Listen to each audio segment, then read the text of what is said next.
Episode 22, Aku Ketahuan. Pajri, om kelupaan sesuatu, ucap Ray dari luar. Dek, jantung Pajira terasa ingin melompat saat ini karena mendengar suara bariton itu. Ada bundanya Pajri, apa kabar bu? Ucap Ray sopan. Baik pak, bapak apa kabar?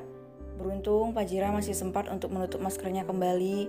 Sambil menahan gemuruh di dalam dadanya, ia mengulurkan tangan mulus miliknya kepada Ray. Saya baik. Iya, selama saya kenal dengan Pajri kita baru 2 kali bertemu ya bu. Saya Ray, ucap Ray membalas uluran tangan Pajira. Panggil saja Bunda Pajri Pak Ray. Apa nggak ada nama selain dari Bunda Pajri? Ucap Ray menggaruk tengkuknya. Pajira, celutuk Pajri tanpa dosa tersenyum ke arah bundanya. Sementara Pajira langsung membekap mulut anaknya yang ember itu. Astagana, kenapa mulut kamu ember banget? Dek, apa dia perempuan itu? Mata Ray membola mendengarkan nama itu. Ia menatap Pajira intens dengan matanya tidak bisa mengerjap. Ia merasa saat ini waktu seolah berhenti berputar. Aku menemukannya, Tuan harus tahu ini. Pak Pajira, apa kamu perempuan? Aji tunggu di sini dulu ya nak, Bunda mau ngomong sama Om Ray dulu. Ucap Pajira memotong perkataan Pajri. Iya Bunda, ucapnya patuh. Aku nggak melarang siapapun untuk dekat denganku kak. Tapi untuk saat ini aku mau fokus dengan kuliah dan anakku dulu. Anak? Tanya Pino mengernyit. Apa kamu Pajira pelayan restoran itu? Apakah kakak nggak tahu kalau aku sudah punya anak? Jadi anak kecil itu bukan adik kamu? Iya tuan. Bukankah dia anak kandung aku? Berarti kamu sudah menikah? Pajira hanya tersenyum sebagai jawaban atas pertanyaan Pino.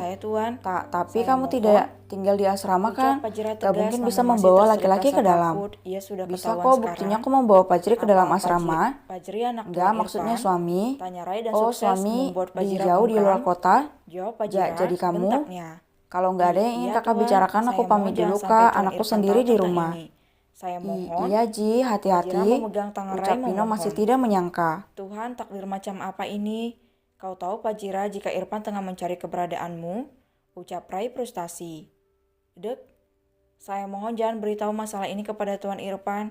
Sudah cukup dia menyakiti saya. Tolong Tuan, tolong. Saya tidak bisa, saya akan memberitahukan ini kepada Tuan Irfan. Ucapnya tegas tanpa mau dibantah. Apa Tuan lupa jika dia tidak ingin ada anak yang lahir dari kejadian malam itu? Dia juga sudah membayar saya untuk menggugurkannya, jadi dia tidak berhak sedikit pun atas Pajri.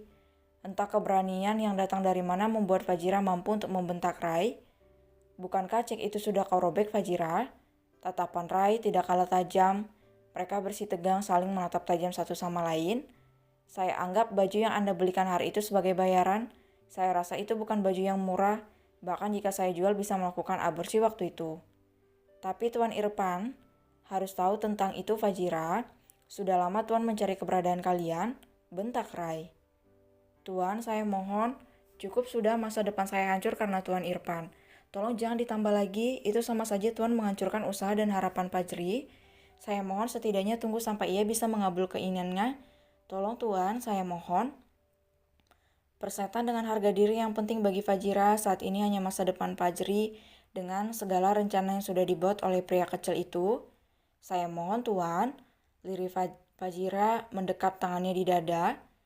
Apa yang harus aku lakukan? Sampai sekarang alasan Tuan belum jelas sama sekali kenapa ia sangat menginginkan Pajira untuk kembali. Jika hanya karena mungkin ada benarnya juga perkataan Pajira untuk tidak memberitahukan keberadaannya. Tapi belakangan ini Tuan lebih sering berbicara tentang perempuan ini. Semoga ini jalan terbaik untuk kalian. Ray terdiam, ia tahu tidak mudah menjadi Pajira yang harus menjalani hal berat seperti ini. Namun ia juga harus memikirkan bagaimana keadaan perusahaan ke depannya. Ibarat memakan buah si malakama, jika ia tidak memberitahukan keberadaan Irfan ia berkhianat.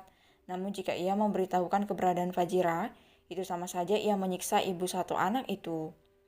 Baiklah, saya tidak akan memberitahukan masalah ini kepada Tuan Irfan, namun satu hal, tolong jaga juga posisi saya. Jangan sampai Tuan Irfan tahu masalah ini, kalau tidak posisi kita berada dalam bahaya, karena saya yang lebih tahu bagaimana sifat Tuan Irfan. Terima kasih banyak. Terima kasih. Pajira tersenyum ke arah Ray sambil memegang tangan laki-laki itu. Hapus air matamu, jangan sampai Pajri menyadari jika kamu baru saja menangis. Dia bukan anak bodoh yang bisa dibohongi. Ucap Ray sambil melirik ke arah Pajri yang asik bermain dengan ponselnya. Sekali lagi terima kasih banyak Tuan. Kalau begitu saya permisi dulu. Ini ada bingkisan dari Tuan Irfan untuk anaknya, ucap Rai sambil memberikan sebuah bingkisan yang ia pegang sedari tadi. Perlahan Fajra mengambil bingkisan itu dengan tangan yang bergetar. Bagaimanapun juga Fajri tetap anak dari Tuan Irfan. Bagaimanapun kamu menyimpan kebenaran, pasti akan terungkap dengan cara yang tidak disangka. Iya Tuan, terima kasih, ucap Fajra sebelum laki-laki itu berlalu dari hadapannya. Ketika Rai sudah pergi, Fajra segera menghapus air matanya dan menetralkan emosi yang bergejolak di dalam dirinya.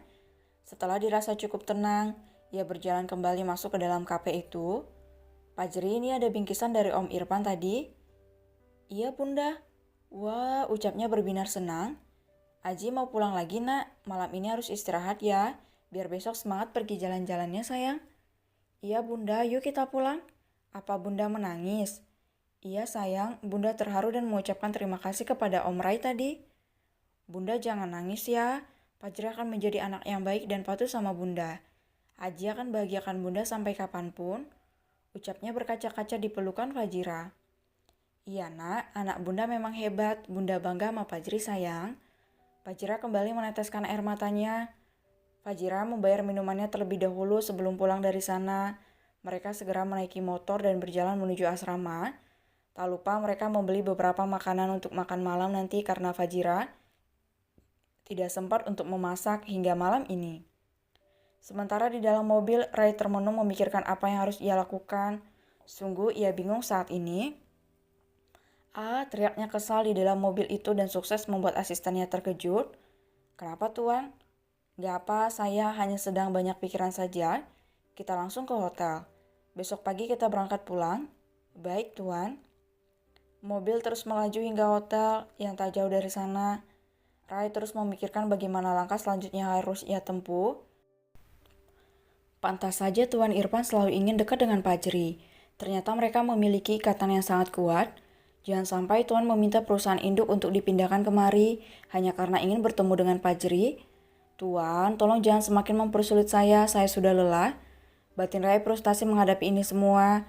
Yang jelas baginya jangan sampai Irfan mengetahui jika ia telah bertemu dengan Fajira, perempuan yang selama ini sudah menjadi pemicu utama perubahan sikap dari tuannya itu.